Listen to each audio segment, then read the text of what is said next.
Continuing the discussion on Drashta, Drishya, subject, object, the seen and the seer, the 21st Sutra continues the same topic.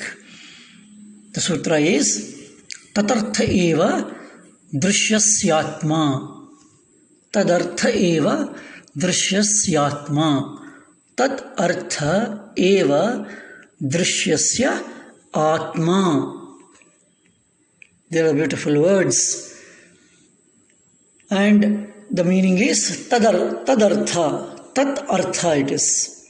Tat means it. Artha, purpose. What is the purpose? That is the word artha. Tat artha, purpose of it.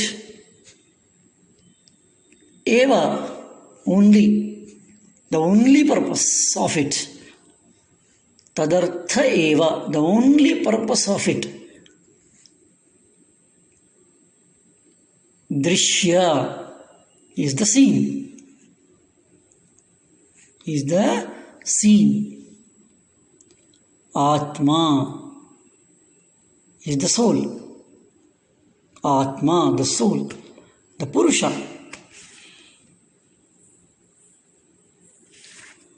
The sutra means that the essence of the seen, Drishya, is for the purpose of Atma, for him only. Means the purpose of Drishya is for the Drashta. So the Drishya is there only for the purpose of Drashta. The seen is there, or its only purpose is for the seer.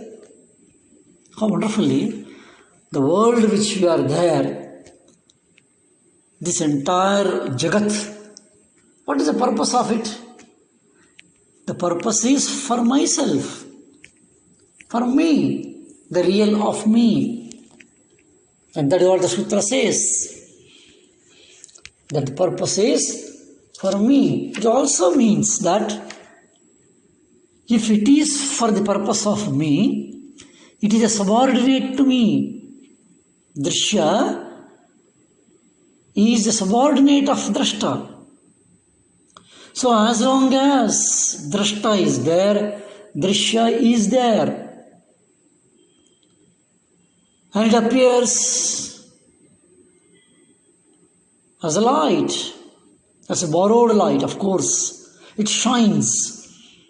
The moon shines or reflects the light of the sun. All the manifestations of the nature are caused by Atma, Purusha, Drashta. That is because the being of the noble, what is to be known, is for the purpose of the knower, the Purusha, and not for the purpose of the noble itself. Because the knowable has no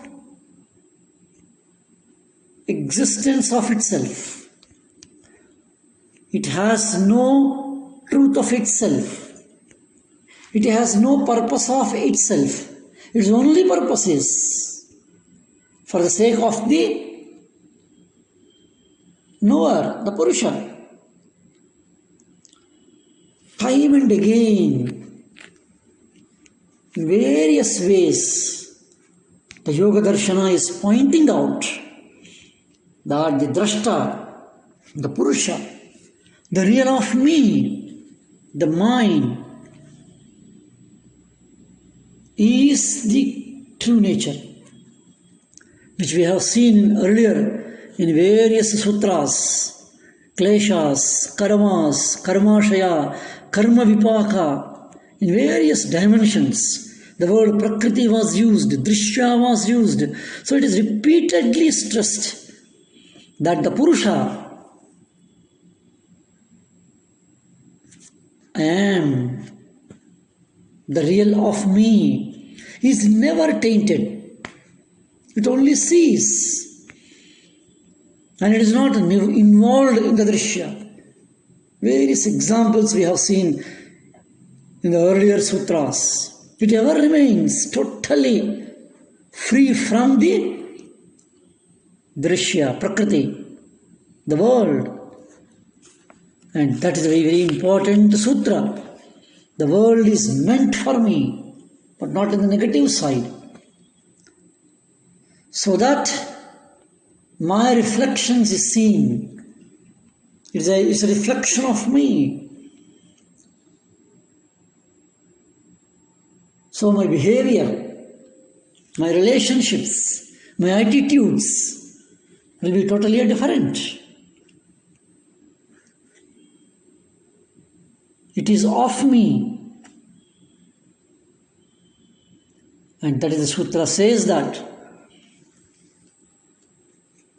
tadarthayeva drishyasya atma.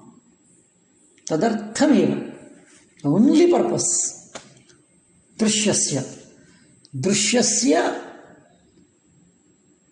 eva tad artham is what? Atma.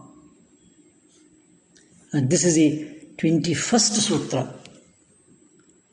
And the 22nd sutra is a still wonderful sutra, almost taking still deeper and further. The 22nd sutra is Kritartham prati nashtamapyanashtam tadanya sadharanatvat.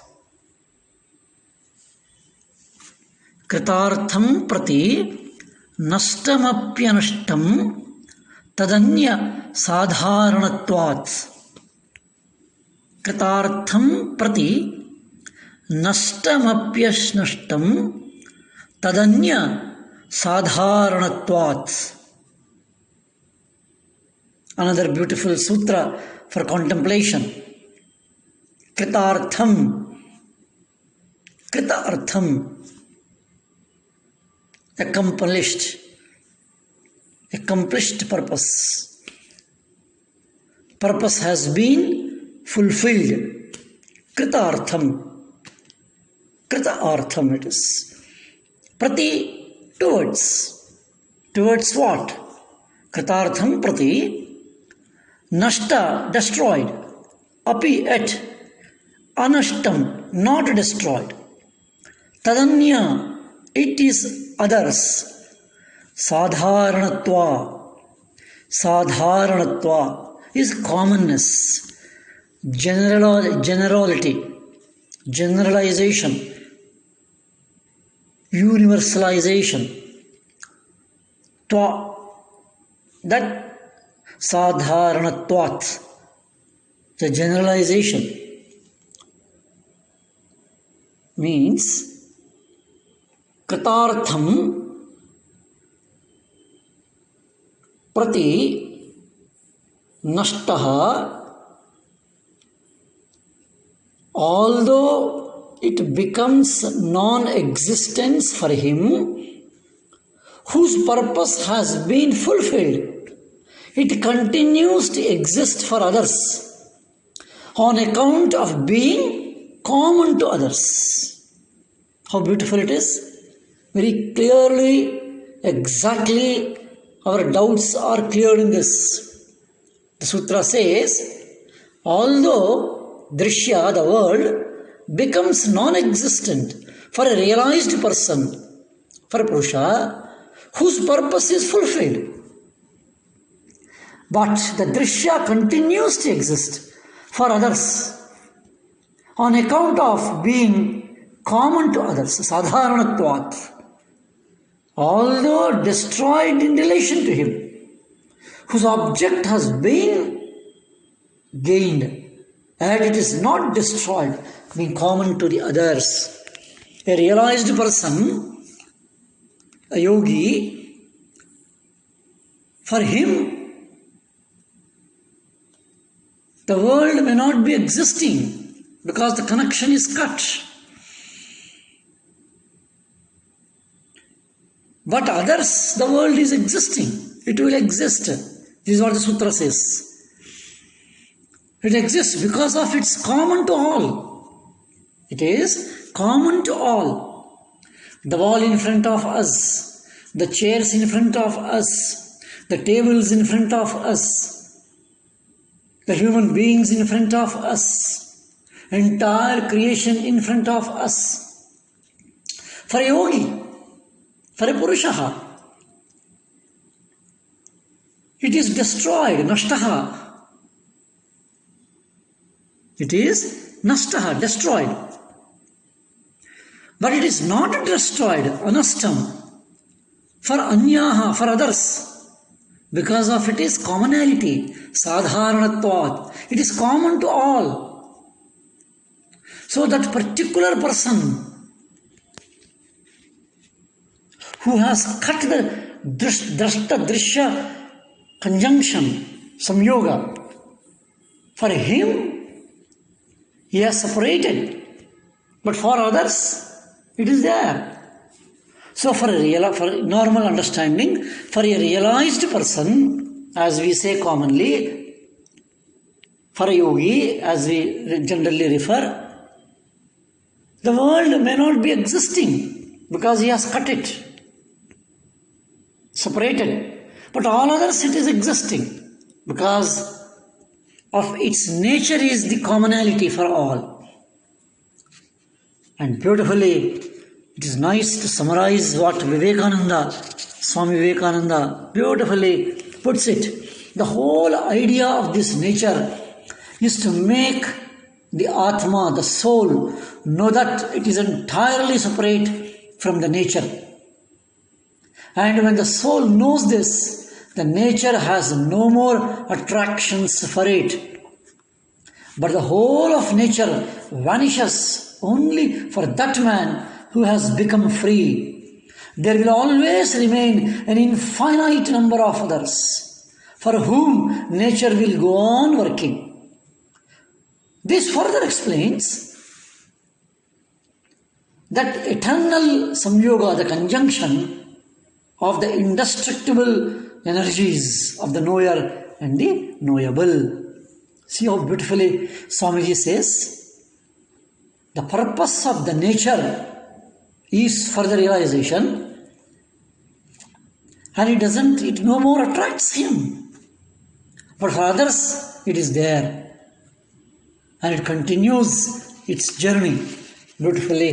That is how Swami Vivekananda presents it and says that these don't give us true knowledge with regard to the country, but they do help us in finding the country and seeing it directly with our own eyes. The maps which we see, the globes which we see, they help us. For example, but they are not, we may say, different countries and their routes, their ways in a map. It only points, it only directs it. But we make use of it to reach there. And once we reach there, their utility is gone. Similarly, the various dimensions of philosophies and thoughts and entire drishya is for that. The whole nature is for that. Once it is realized, utilized, as we have given the example, you make use of a map, a globe, to find out how to reach. But once you reach there, their utility is gone. But they continue to be there for others, for your utility, for others' use. The sutra says same thing. A wonderful sutra, a high philosophical dimension, and the depths of yoga have been unraveled in this. Kritartham prati nashtamapya nashtam tadanya sadharanatvat. Kritartham prati nashtam api anashtam tadanya sadharanatvat. That is how beautifully the sutra goes. And let us see the further sutras, unfoldment of Yoga Darshana. Om Shanti Shanti Shanti.